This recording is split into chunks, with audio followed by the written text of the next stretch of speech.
Boo! It's October!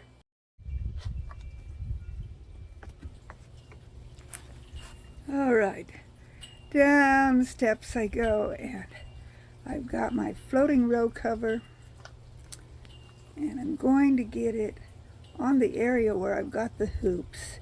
I've got short hoops and tall hoops. The row cover is going to go over the short hoops. The tall hoops will be saved for plastic in a week or so. Why is it important to cover up things? So that when it gets cold, the frost doesn't kill them. They can withstand some cold, but they can't withstand being frozen to death. So I am covering them all up. I have row cover. I purchased it it's a couple, 2 or 3 years old. Some of it from my local store, and some of it from the place that sells greenhouses, and I don't remember the name of that place right off the top of my head. So I've gotten it from a couple of different places. And if you need row cover, you can get it from the place that sells the greenhouses. If you want to know the name of that place, Living Traditions Homestead deals with them a lot. And one of their videos talks, well, several of them talk about that company. For the life of me, I can't remember the name of the company. But I did get some row cover from them. It's relatively inexpensive. But then I got some also from my local store that sells plants. But right now none of my local stores sell fall plants, like any of the things you plant in the fall. By the first week or so in September, maybe even the end of August, all of their plants are not there anymore. But you can still get gardening supplies. It's just, I guess nobody around here tries to grow things. Or we all just buy things online to get what we need. Sorry about my rear end showing here, but you got to see me I've got those little staple type things, for lack of a better word. They go down into the ground and help keep the wind from carrying the row cover away if it gets windy, which it will. It gets windy here quite a bit. So go ahead and watch me. I'll speed it up here a little bit so it doesn't take so long.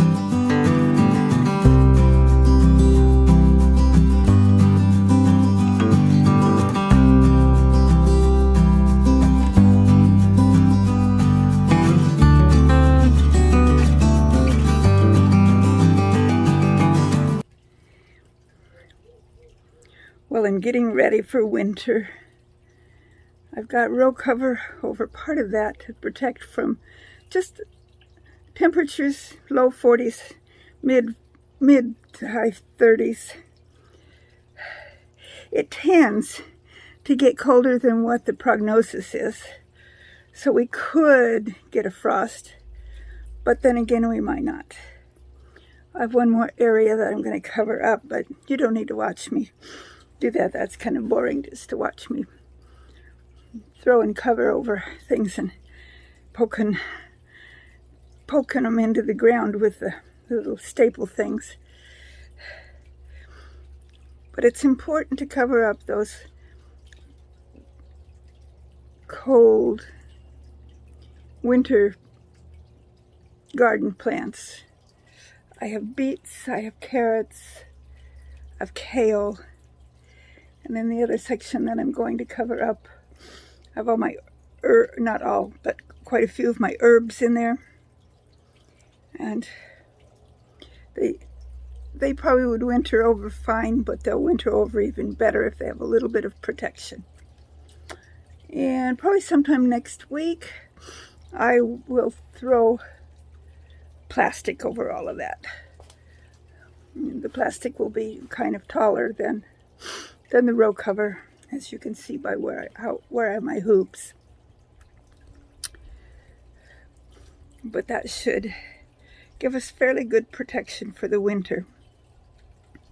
What I noticed last year and the year before, the thing I have to watch out for, and if you're doing this, you'll probably need to watch out for too, is when you have a lot of wind, sometimes it wants to dislodge or dislocate your covers. So that will need paying attention to. My beans are still doing good, and until it frosts, I probably will. So I will not be able to totally cover up that area until it actually frosts. But they should be protected fairly well by the row cover for that. Because the first frost won't be a real hard one. It'll just be in the low 30s. When it gets down into the 20s and teens, the beans will be dead by that time anyway, and everything will be covered up with plastic. So I'm in zone 6, which means that we have cold winters, but generally speaking, they're not super cold. We'll get down into the teens, maybe even into the single digits. For a week or two at a time, generally, we get snow. The snow may last for a week, maybe even 2. Then it will melt. And then we'll get some more snow, and it will melt. And it is unlikely, although we occasionally get some temperatures below 0. And I'm not going to translate all that into Celsius because I'm not any good at that. So you'll just have to look it up if you're a Celsius person, which I know all of you in across the big pond. You deal in Celsius. I've not learned how to do that real well. Anyway, we occasionally will get down in below 0. I don't remember it ever being more than 10, maybe 15 at the very, very most below 0. We don't get the really, really, really cold like the Dakotas and Michigan and, all those really northern states. I'm a northern state, but I'm not I'm in the northwest, meaning that it's only about 6 hours to the ocean. And we do get some of those. We have the Cascade Range between us and like Portland area. So we're on the dry side of the state. On the west side of the Cascade Range, it is the wet green part of the state. We get colder than they do as a general rule, although the last couple of winters that's not been the case. And we get hotter than them as a general rule. And again, the last couple of summers, that's not necessarily been the case. But we are in Oregon. Oregon is divided up into regions. There's Western Oregon, the Willamette Valley. And then there's Central Oregon, which is on the east side of the mountains, but it's still up high. It's almost, it's flat and high desert, I would call it, but it's like just miles, less than 100, maybe 50, 20 to 50 miles from actual mountains. and then you drive along the Columbia River and up into our, well, it's kind of a plateau, I guess. And we're right next to what's called the Blue Mountains, which compared to the Cascades is nothing. I think the tallest, I don't know what the tallest peak is in the Blue Mountains, but I'm guessing it's probably around 5,000 feet. Where we live, we are like 1,700 feet. So we're right at the foothills of the Blue Mountains. And then if you go over the Blue Mountains and further east, it becomes even more deserty than it is here. And if any of you have ever watched Garden Answer with Laura and Aaron, they live in Ontario, which is right on the eastern border between Oregon and Idaho. From where we live, it is almost exactly the same amount of distance from our house to Portland, Oregon, to Spokane, Washington, or Boise, Idaho.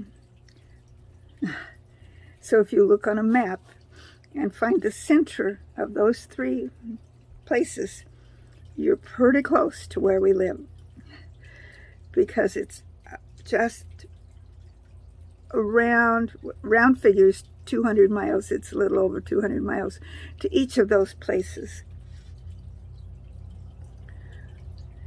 We used to go to Portland more often, but lately we've been going to Spokane or Boise more often.